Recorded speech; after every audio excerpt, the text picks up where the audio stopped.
ایک شخص ریگستانی علاقے میں ارنٹ کے درخت کے نیچے اپنا مال چھپا کر حج کے سفر پر روانہ ہو گیا۔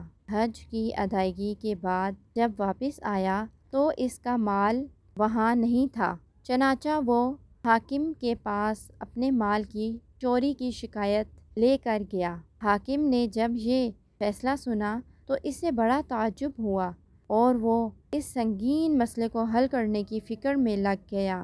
اس نے شہر کے تمام طبیبوں کو اپنی خدمت میں حاضر ہونے کا حکم جاری کیا۔ جب تمام اطباء اس کے پاس حاضر ہو گئے تو ان سے پوچھا، تم لوگوں نے اس موسم میں کسی آدمی کا علاج ارنٹ کے درخت کی جڑ سے کیا ہے؟ ایک طبیب نے عرض کی، ہاں، میں نے فلاں آدمی کا علاج ارنٹ کی درخت کی جڑ سے کیا ہے۔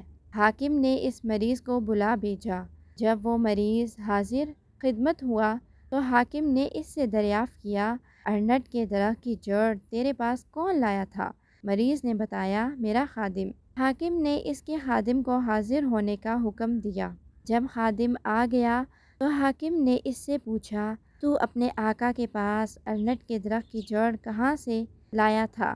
خادم نے جواب دیا، ریگستان کے ایک درخت سے۔ حاکم نے خادم کو حکم دیا کہ وہ اس شخص کے ساتھ جائے جس کا مال چوری ہوا ہے اور اسے درخت کی جگہ دکھلائے۔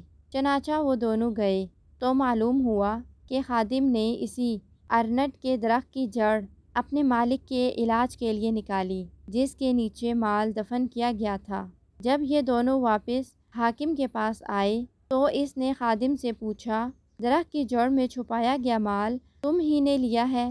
خادم نے جواب دیا، ہاں۔ چنانچہ حاکم نے خادم کو حکم دیا کہ صاحب مال کو اس کا مال واپس کر دو۔ خادم نے مال واپس کر دیا اور صاحب مال ہنسی خوشی حاکم کا شکریہ ادا کرتے ہوئے اپنے گھر واپس چلا گیا۔